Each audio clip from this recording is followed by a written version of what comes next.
Hello and welcome to Hub Healer. And today I have with me my wonderful teacher and mentor, Laura. And we have some incredible questions for you today so that healers who are tuning in, who are either interested in shifting from a career to going to creating a healing business, what it is that they need to focus on, because you have such an incredible, successful healing practice that is supplying you with income and it is serving your purpose.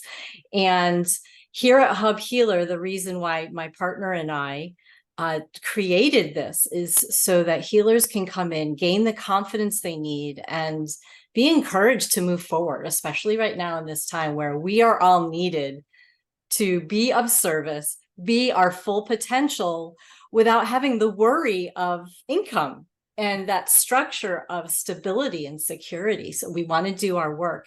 And you are the first person that came to mind when I was thinking of who has the successful, wonderful business with more passion than anybody else I know for serving humanity.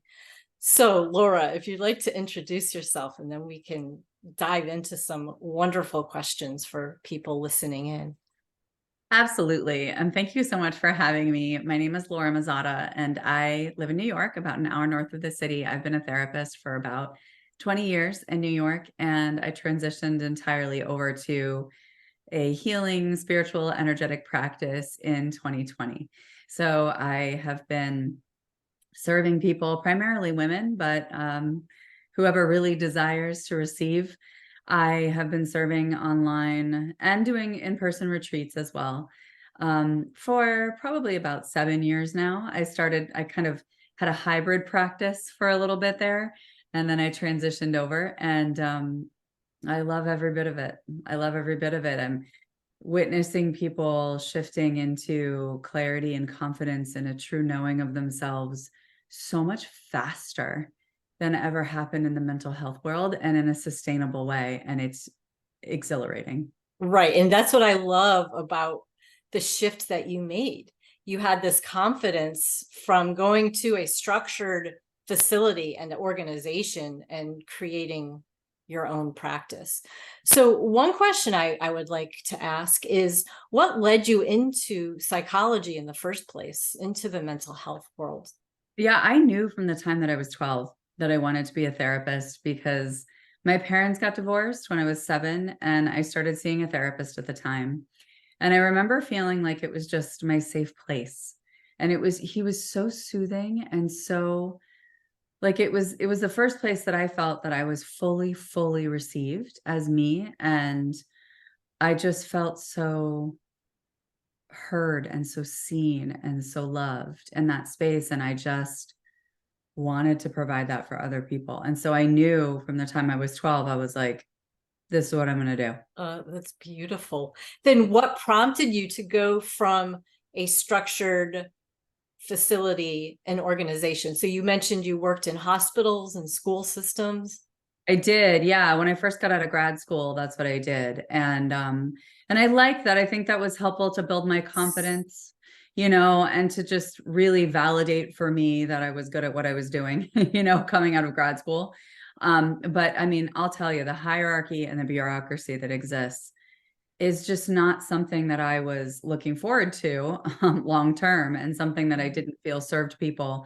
And it was just from a financial perspective. I mean, when you're working for nonprofit agencies, which is what I wanted to do because these people were serving youth, and that's what I was focusing on at the time. I was pregnant with my second child, and I was like, all right, so if I have to put both my kids in daycare, I'm going to be spending $900 more a month than what I make. And so I'm like, this doesn't make any sense. And my husband and I said, well, if I open a practice and I get 6 clients, I'm going to pay for what I'm making in the nonprofit, and I'm going to have all this time to be home with the kids. So like I can just do a handful of hours at night or on the weekends and be home with the kids and not have to pay for daycare. That's amazing. Yeah, so that's why I switched.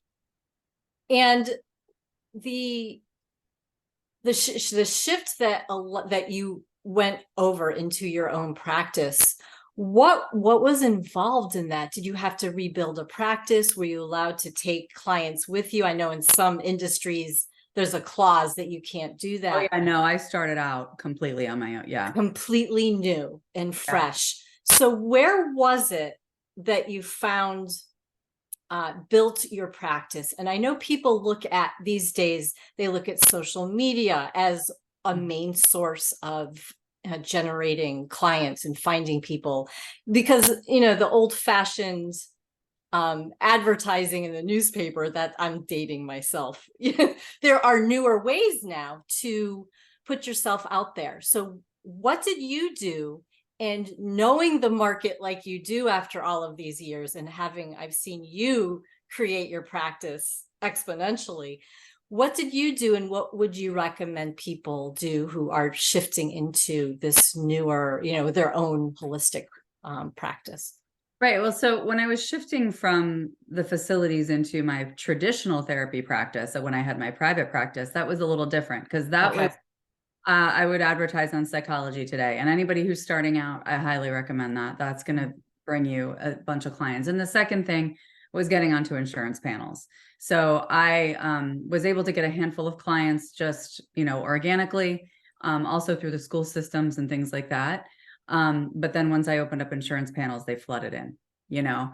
And then in terms of shifting over from my traditional practice to my healing business, Yeah. that one scared the crap out of me, because I had made such a name for myself in the community, and I had such a long waiting list for like 5 years, and I felt like all these people need help, and are people going to think I'm a lunatic, right? Because I'm shifting over completely to this. But I just did it gradually. I did it gradually. So I kept my traditional patients. And what I would do was the people who were open, I would bring some energy work into our sessions. And so half of my clients were really doing that with me, and half of them were traditional therapy, until I then eventually got to the point where I realized everything coming out of my mouth was energetic and spiritual in nature. And it just didn't feel right to call myself a traditional therapist anymore, because I wasn't, at all. And so I shifted over, and I would say 80% of my clients followed me, and had massive shifts. They're like, thank God you shifted this, because, oh my gosh, I didn't even realize this existed. Right. And so when I started shifting into that, then it was online marketing, right? Online. I started with Facebook, and really just started to share a lot of things that I was experiencing on my personal Facebook. And then I created a business Facebook, and I created a group where I could that was invaluable at the beginning, because I was so afraid of what people were going to think of me, and I didn't want to share a lot publicly yet. And so I had this group where I could say anything I wanted, and it wasn't like public on Facebook, but I could still kind of come out of the spiritual closet and share what was naturally coming up and what this transition was about. And so there's people who have been with me since the beginning of that transition and just watched the whole evolution, which is kind of cool. I love that, because it gives you that quiet place, yet Facebook has billions of users. Yeah. And yeah, that's where I found you, in your group. I feel almost 4 years ago now, or 3 years ago. And so the people, what would you say, they have a focus of wanting to shift, whether it's already some sort of healing business. I know a lot of people are already holistic practitioners working for organizations. Some people are in corporate and doing, something that is entirely unrelated to healing. So, and they're just feeling this calling. Every cell in their body is saying it's time to become the healer you came here to be. So they're not just shifting from traditional healing to on their own, they're actually shifting completely, like everything about them. Where would you say would be what would bring them the most ease making that transition to their bodies, to their, mental health, their emotional health, their physical health? Where would you say they should put their focus first? Yeah, I mean, I think there's a couple of answers to that. One is, I really like the concept of just, if you're being called, just start. It doesn't matter if you're working in corporate, it doesn't matter what else you're doing, like just start. Get one client. I mean, I started out with one client, while I was still working at a nonprofit. And so it's like, just start, because momentum begets momentum. And everybody says, well, I need this and I need that, and I need to make sure that everything's organized. And that's all a distraction. Like, it's all a deflection technique because you're scared. Like, if you're getting a calling, start to serve. Start to serve, because that's what's going to give you the confidence and the data and the wherewithal and the word of mouth to start building, right? And then you can still have that safety from your income that supports your nervous system, so that there's no pressure on the creation of your new business. And you don't want a lot of pressure on that, right? The other thing is to just invite people into what you want to do more often. So it's like, if you, like, there's obviously something you're practicing or something you're doing in this field that makes you feel good, that leads you to want to do this with other people. And so if you like meditation, create a weekly meditation group and invite people to join you. If you like journaling, start a journaling challenge and invite people to sign up for, a little journal prompt book that you've put together on Canva or, in Word or something, you know what I mean? And so it's just inviting people into what you're already doing is easier. Ah, that is beautiful. And also, what I see is people just wanting to jump right in because they're so excited. Yeah. And I love the idea, though, of dipping a toe in, like first staying excited with what you do, then inviting people to join you without this is, you and I have had this conversation, without the result, your outcome wanting to be an income. First start off with the practice. Yeah. And this is the thing. You don't want to start out saying, well, I'm dipping my toe in just in case this doesn't work, or I'm dipping my toe in to see if this is right for me. No, you're just starting. You're not trying, you're not tasting, you're officially starting. And it's important to have that mindset of like, I'm starting and it's going to grow from here. And it's that decisiveness and that confidence. And this is what I want. And I'm going for it. And I'm going to get there. That's the conviction that's going to bring people in. And that was my next question. In the setting up of what you're talking about, what should be the mindset? What should be in the background or the focus that someone has? Yeah. Get really, really clear. And I don't mean clear in terms of all the nuts and bolts and the 3D, concrete pieces of it, but like get really clear vibrationally about what it is you want to actualize and why. The important part is why too, because if the why is to make money, it's not going to work. Not, I mean, it will, but you're going to hustle more, And so I want to do this because I deeply believe in the expansion of humanity, the union of souls, unity consciousness, whatever it is. Right. And be so convicted in that you would do it for nothing for the rest of your life. And then show up with a level of devotion to what you're offering these people, that it's like a platter that you would hand over to God or to source or to the universe. And you would be so proud of what you created. Like, put the level of precision and devotion into it that these people are going to be blown away. That's beautiful. And I love that when you're always reminding people to come back to their original purpose, reason for doing what they're doing, because so many of us just get caught up in the business aspects and not having, we get lost in that and we forget why we started out in the first place. Yeah, and that's why businesses don't last, because people, being an entrepreneur takes grit. And what that grit is in yourself, right? You got to develop your own personal authority where you are your own ride or die. And it's like, I'm going to have months where I'm not doing as great, but I believe, and I know that this is my month of planting seeds and everything leads to everything else. Right.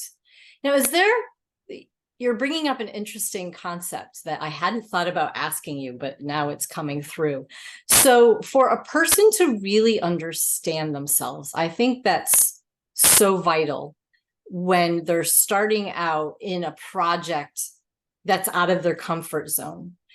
It feels like it's really important for them to look at themselves astrologically, dare I say, or getting to know themselves in a way that will help them prepare for what it's going to take, because it's not going to happen overnight. Even though a lot of coaches out there make it seem like it doesn't happen overnight. No. So is there I know it would be different for all people, but is there a direction you would recommend someone to take so they can know more about themselves? So like they'll know the month ahead what's in store for them, like emotionally or even energetically. Is there somewhere they can look to help them know themselves better? I mean, I think human design is number one.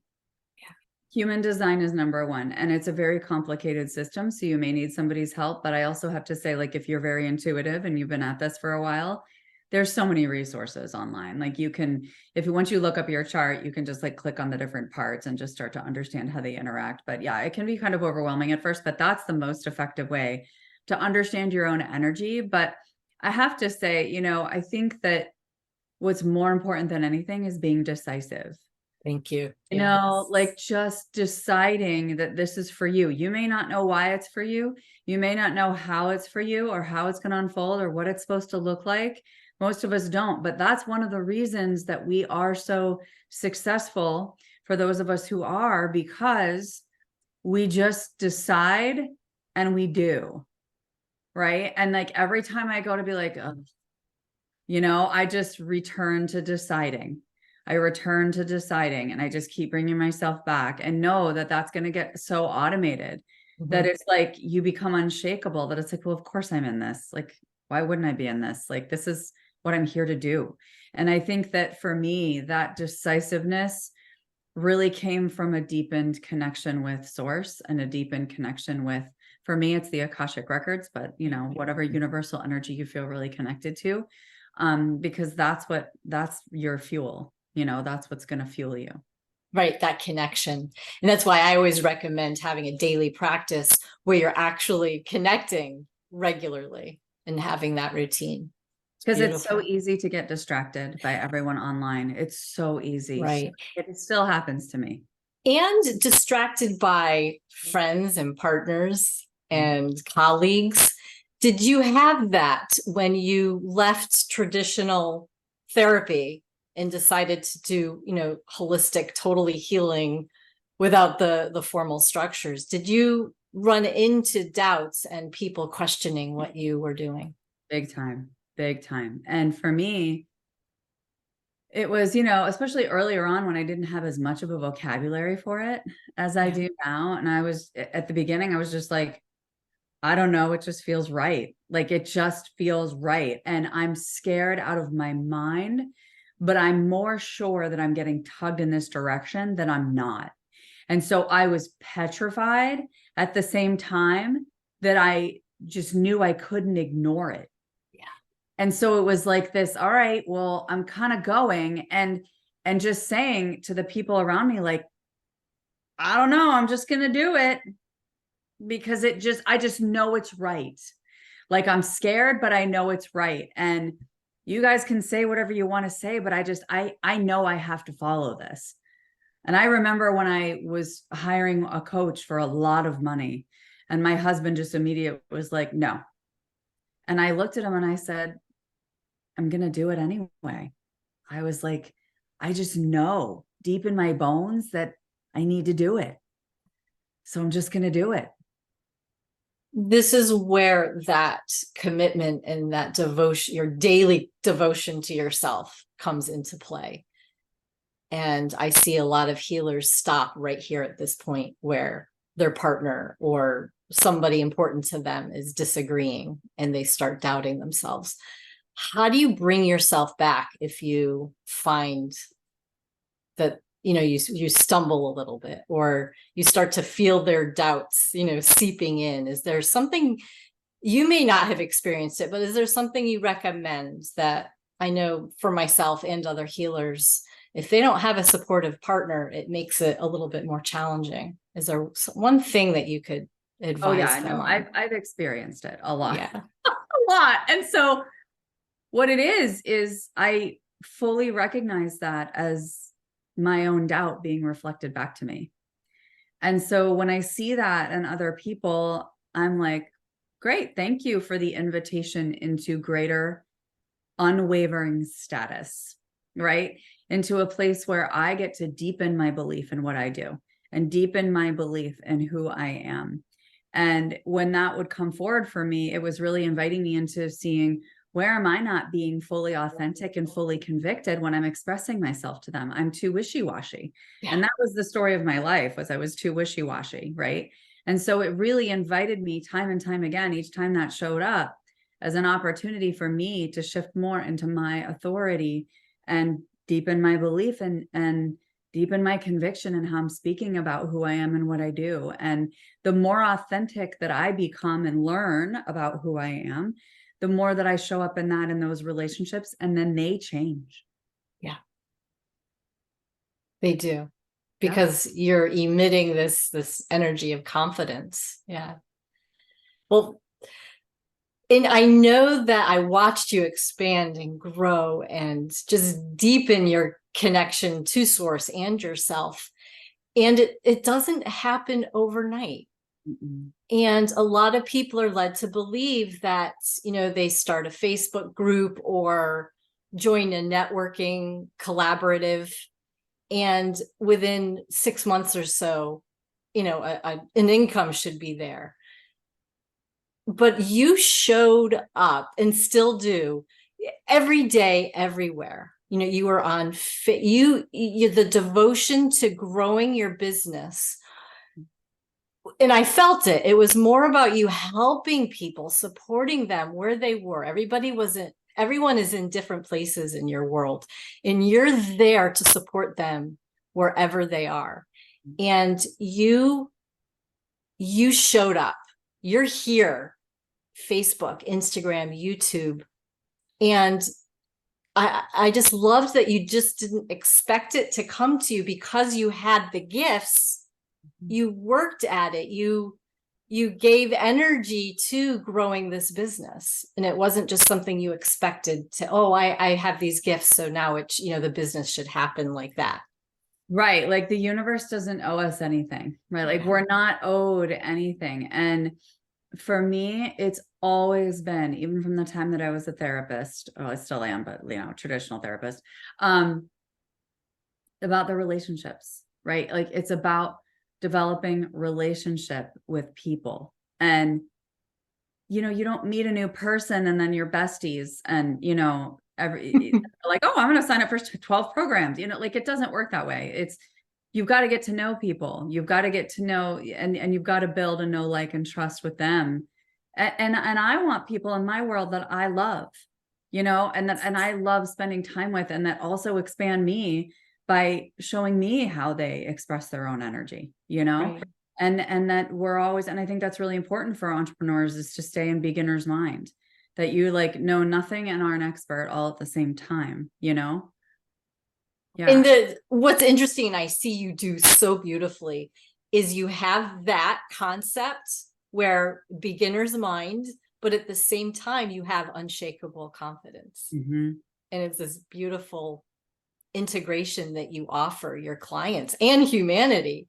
Mm-hmm. And from my perspective, I see it because of your connection to source, to God, Oh, to 100%. and yourself, that faith that you'll always be led to where you're supposed to be. And that's the other thing that I would tell people, is that helped me a lot, was the work is the cure. So for me, I entered this new healing journey of mine after I got sepsis, and so I was very, very physically ill. And so what I noticed is that every time I do this work, I felt healed. I felt better. I felt expanded. I felt energized, and so it's when I get to those times, like you talk about that consistency in my business, and it's not about the business as much as it's about me, like me showing up every day to do that is my medicine. It is my medicine. And I need to take it every single day for my own prevention, for my own preventive care. Right. And it's like taking a pill every day. Like when I'm channeling and I'm connecting in that way, it's clearly a gift for humanity and also for myself.